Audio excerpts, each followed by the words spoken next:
Assalamualaikum warahmatullahi wabarakatuh.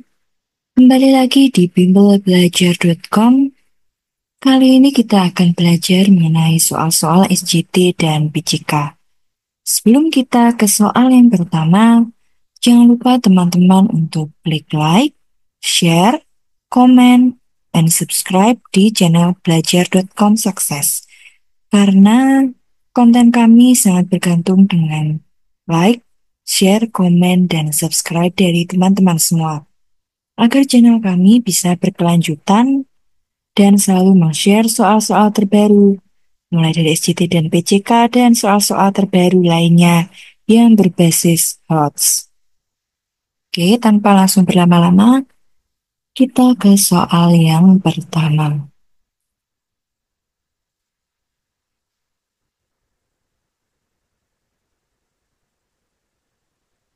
Soal pertama, Kepala Sekolah SMP Pelita Hati mengadakan kegiatan sosialisasi program sekolah dengan orang tua murid.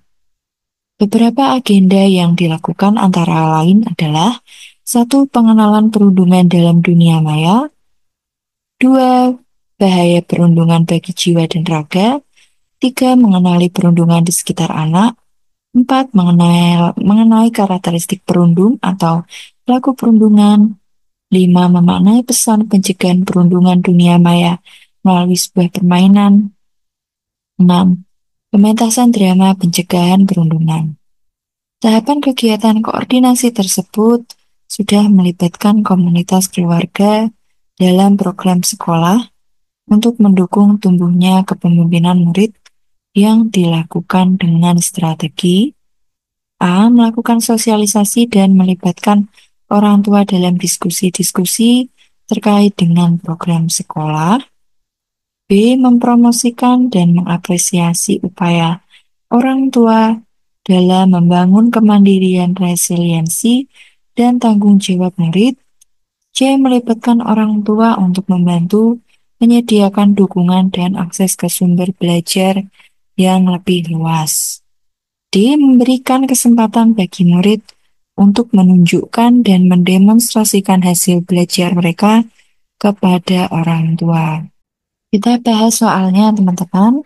Jadi, mulai dari opsi yang A, ya, melakukan sosialisasi dan melibatkan orang tua dalam diskusi. Nah, jadi ini jawaban yang kurang tepat. Lalu mempromosikan dan mengapresiasi resiliensi, ya, jadi kurang tepat. Kata kuncinya di dalam soal ini adalah di mana ada kepemimpinan murid. Sedangkan opsi A dan B itu belum ada kepemimpinan murid yang ada. Kira-kira jawaban yang mana? Kira-kira jawaban mana ya yang benar? Jangan lupa teman-teman komen di kolom komentar. Mari kita analisa bersama-sama jawaban yang benar. Terima kasih. Soal yang kedua, Ahmad Yani adalah seorang murid yang taat terhadap peraturan sekolah. Hal tersebut terlihat dari aktivitasnya sehari-hari, dimulai dari bangun pagi jam 6 yang setiap hari dibangunkan oleh abangnya. Sebelum berangkat ke sekolah, Ahmad Yani menyiapkan buku pelajaran sesuai jadwal pelajaran.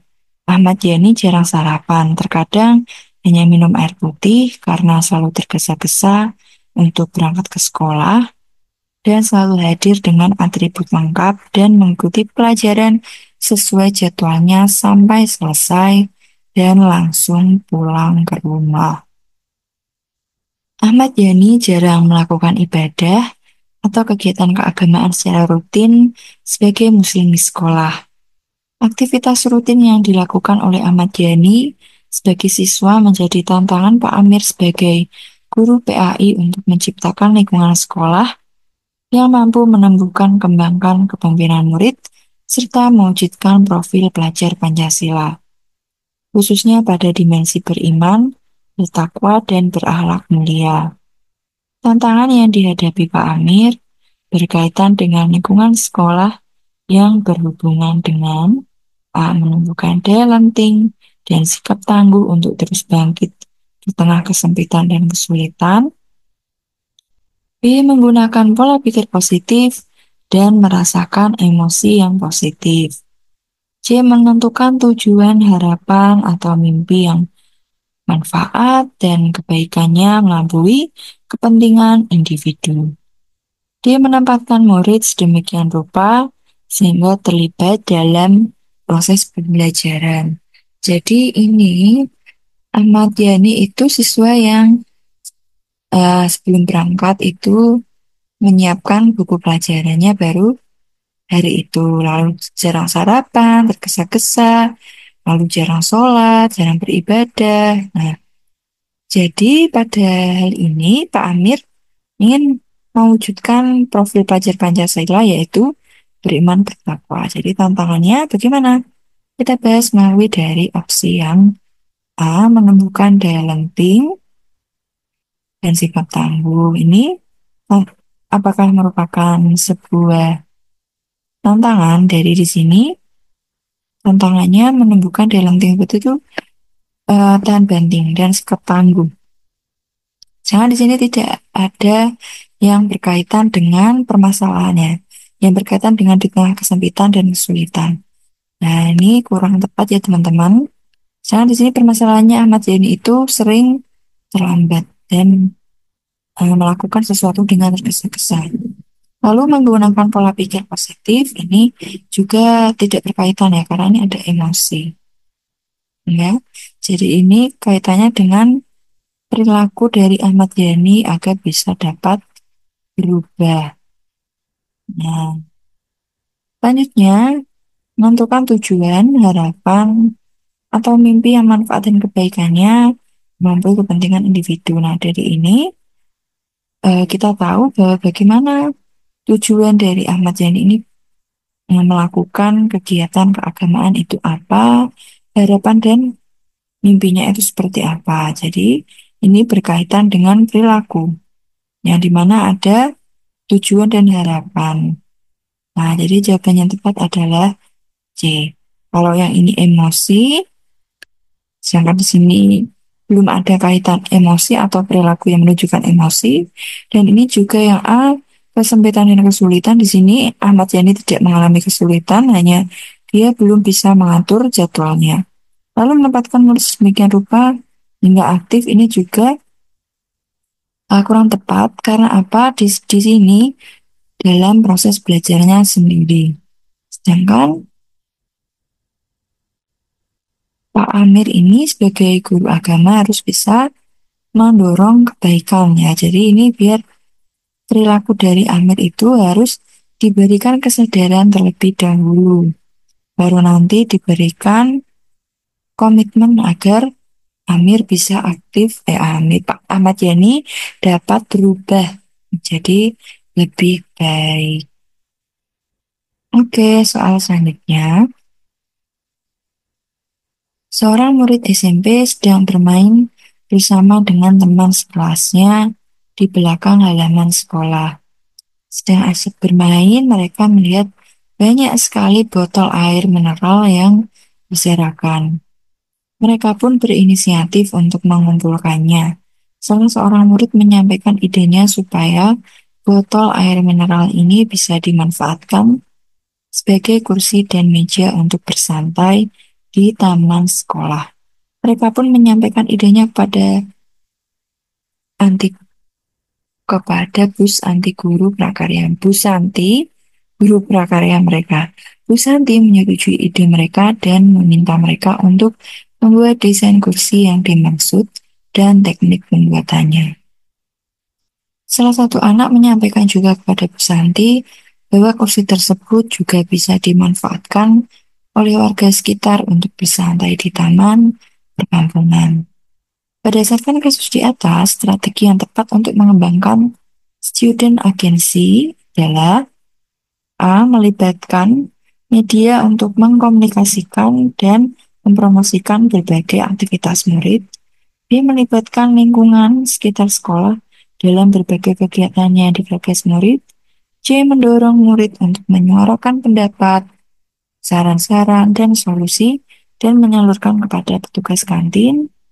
D. Mengundang pustakawan untuk ikut serta dalam perencanaan pembelajaran. sehingga mereka bisa membantu menyediakan akses ke sumber-sumber belajar yang sesuai. Jadi, di dalam hal ini kata kuncinya adalah student agency.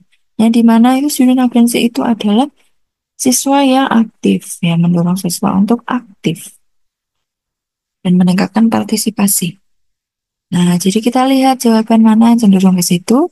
Kalau A melibatkan media, ini juga kurang tepat ya teman-teman, karena di sini keaktifan siswa di jawaban ini kurang tersedia. Lalu melibatkan lingkungannya juga sama. Nah, jawaban yang tepat adalah C, mendorong murid untuk menyuarakan pendapat. Sama dengan yang di ini mengundang pustakawan, jadi siswa kurang aktif. Jadi sama ya teman-teman. Jadi jawaban yang tepat adalah C. Soal yang keempat. Miguel adalah seorang murid kelas 12 yang sangat berbakat dalam bidang seni. Dia juga sopan dan dikenal sebagai anak yang baik. Karya-karya seni yang dibuatnya sangat mengesankan. Namun di sisi lain, Nigel kurang memahami dan menguasai matematika. Nilai matematikanya selalu di bawah kriteria ketuntasan minimal atau KKM. Sebelum mengikuti ujian akhir sekolah atau UAS, SMA, dan pengumuman kelulusan SMA, Nigel sudah diterima di universitas pilihannya di jurusan seni rupa tanpa tes dan dengan beasiswa. Di saat UAS pada mata ujian matematika, Pak Didik memergoki Nigel menyontek. Raihan pun sudah mengakuinya ketika ditanya. Setelah ujian selesai, Pak Didik menghadap kepala sekolah, Ibu Dian. Ibu Dian memahami bahwa jika sekolah menindaklanjuti kasus ini, Nigel bisa kehilangan kesempatan untuk mendapatkan beasiswa di universitas impiannya. Dan bila sekolah menyimpan kejadian ini rapat-rapat, mungkin guru, siswa, dan orang tua pemangku kepentingan akan mempertanyakan. Dan itu artinya reputasi sekolah dipertaruhkan. Kasus ibu kepala sekolah yang di atas merupakan contoh kasus A. Prinsip moral, B. Rasa belas kasihan, C. Dilema etika, D. Bujukan moral. Jadi di dalam hal ini Budian itu juga kasihan terhadap Nigel karena nanti tidak bisa kuliah di atau mendapatkan beasiswa, lalu sedangkan Budian juga nanti khawatir kalau ada laporan dari pemangku kepentingan. Jadi yang berkaitan hal tersebut adalah jadi bingung menentukan. Jadi mana? Bahwa prinsip moral adalah berdasarkan moral atau nilai-nilai. Rasa belas kasihan berarti adanya perilaku mengasihi atau eh, mengkasihani. Tetapi dalam ini Budian juga bingung ya. Jadi tidak hanya mengasihan saja. Lalu untuk bujukan moral, nah ini juga sedangkan di sini Budian bingung ya. Kalau bujukan itu berarti ada perilaku yang dibujuk, ya, berarti membujuk. Jadi jawaban yang tepat yang berkaitan dengan itu adalah dilema etika. Karena apa, Bu? Dan ini bingung dengan prinsip moral kurang tepat dan A, B, dan D kurang tepat. Jadi jawaban yang tepat adalah C, dilema etika. Oke, kita soal yang kelima. Jadi sebelum kita ke soal yang kelima, jangan lupa teman-teman klik like, comment, share, dan subscribe di channel kami agar kita selalu men-share soal-soal terbaru di dunia pendidikan. Oke, kita ke soal yang kelima. Pada awal tahun pembelajaran, Bu Ima menjadi wali di kelas 7 SMP Nusa Bangsa. Bu Ima ingin menciptakan kelasnya menjadi kelas yang menyenangkan. Di awal masuk kelas 7, Bu Ima mengajak murid-muridnya untuk membuat kesepakatan kelas yang akan menjadi ketentuan bagi setiap muridnya di kelasnya. Bu Ima meminta murid-muridnya untuk mengusulkan apa yang akan menjadi kesepakatan kelasnya, dan diperoleh hasil kesepakatan kelasnya adalah 1. Mendengarkan saat guru sedang berbicara. 2. Keluar atau masuk kelas harus izin guru. 3. Saling menghargai sesama teman. 4. Jujur dan bertanggung jawab. 5. Menyelesaikan tugas tepat waktu. 6. Tidak bermain HP di kelas. Tindakan yang dilakukan Bu Ima sebagai wali kelas merupakan bentuk promosi dari A. Suara murid, B. Kesepakatan murid, C. Kepemilikan murid, di pilihan murid. Nah, jadi di sini membuat kesepakatan, dan tetapi harus murid bisa mengusulkan. Ya, jadi kata kuncinya adalah murid bisa mengusulkan. Nah, jadi 5 pilihan ini mungkin ada beberapa pilihan sebelumnya, tetapi ini yang terbanyak atau yang disepakati. Jadi, jawaban yang tepat adalah A, yaitu suara murid. Karena apa kok bisa tidak kesepakatan murid? Ya, karena di dalam hal ini, murid itu dapat mengusulkan apa yang akan menjadi kesepakatan kelas. Jadi, bentuk dari suara murid. Jadi, ada voting ya. Jadi, jawaban tepat adalah A. Soal yang keenam, guru merupakan suatu profesi yang artinya suatu profesi atau jabatan pekerjaan yang memerlukan keahlian khusus bagi guru. Suatu profesi memiliki persyaratan tertentu seperti di bawah ini kecuali A. Menuntut adanya keterampilan yang mendasarkan pada konsep dan teori ilmu pengetahuan yang mendasar. B. Menekankan pada suatu keahlian dalam bidang tertentu sesuai dengan profesinya. C. Memiliki tingkat pendidikan setingkat doktor. D. Menuntut tingkat pendidikan yang memadai. Jadi profesional ya. Jadi profesional itu memiliki apa?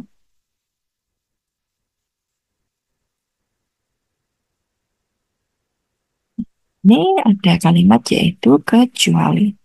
Jadi kecuali apa? Menuntut adanya keterampilan yang mendasar. Ini jawaban yang betul ya. Jadi profesi itu seperti itu, tapi ini kecuali jadi salah. Menekankan pada ahlian berarti berdasarkan kompetensi. Ini jawabannya tepat. Jadi salah ya. Kan kecuali ya teman-teman. Lalu memiliki tingkat pendidikan yang memadai. Ini berarti memadai itu bisa S3, sedangkan guru tidak harus S3 ya, harus ada pendidikan yang memadai ya. Ada seperti PPG ya. Itu. Jadi ini jawabannya yang tepat. Jadi jawabannya yang tepat kecuali ya teman-teman. Jawabannya adalah C, memiliki tingkat pendidikan setingkat dokter. Jadi nggak wajib.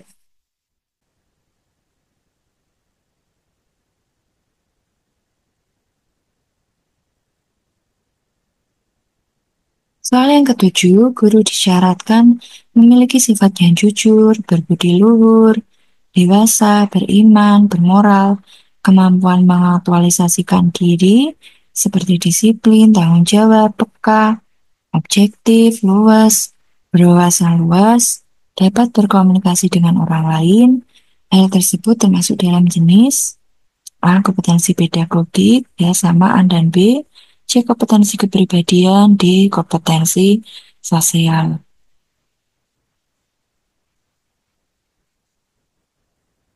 Jadi jawaban yang tepat adalah ketika guru bisa ini berkaitan dengan kepribadian. Kalau sosial berkaitan dengan hubungan interaksi antara guru dan siswa. Kalau pedagogik berdasarkan pembelajaran, ilmu pembelajaran, strategi pembelajaran.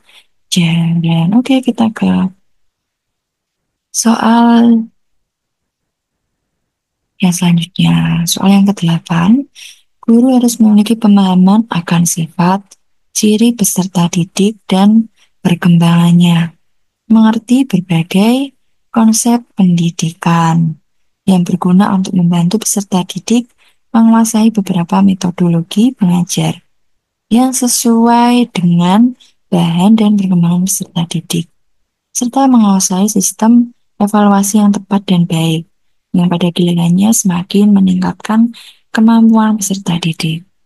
Hal ini termasuk dalam jenis kompetensi, A. Kompetensi pedagogik, B. Kompetensi profesional, C. Kompetensi kepribadian, D. Kompetensi sosial. Jawaban yang tepat adalah A. Karena pedagoginya berkaitan dengan metodologi mengajar. Kalau profesional itu berarti memiliki kualifikasi pendidikan tertentu, selalu update tentang ilmu-ilmu terbaru. Nah, itu profesional. Lalu kepribadian yang seperti soal sebelumnya, sosial adalah berkaitan dengan interaksi antara guru dan siswa. Mampu aktif dan menerima kritik dan saran. Soal yang ke-9, taksonomi Anderson dan Caldwell menyempurnakan taksonomi Benjamin S. Bloom, mengembangkan ranah kognitif dengan urutan berikut. A. Ingatan, pemahaman, analisis, aplikasi, sintesis, dan evaluasi. B. Ingatan, pemahaman, aplikasi, analisis, mencipta, dan evaluasi. C. Ingatan, pemahaman, sintesis, aplikasi, mencipta, dan evaluasi. D. Ingatan, pemahaman, aplikasi, analisis, evaluasi, dan mencipta. Jadi kalau dalam tahap perkembangan BUM, itu kita ingat bahwa mencipta itu adalah proses yang terakhir. Jadi jawaban yang tepat adalah B. Ya, mencipta itu prosesnya paling susah ya teman-teman. Kalau ingatan itu C1, memahami C2, aplikasi C3, dan seterusnya. Oke, kita ke soal terakhir. Nah, semoga ini soal terakhir. Anderson dan Cradwell membagi pengetahuan ke dalam titik-titik dimensi A2, B3, C4, D5. Jawaban yang tepat adalah C, yaitu ada factual, konseptual, prosedural, dan metakognitif. Oke, semoga informasinya bermanfaat, jadi teman-teman bisa belajar bersama-sama. Jangan lupa diklik like, komen, dan subscribe di channel kami. Terima kasih.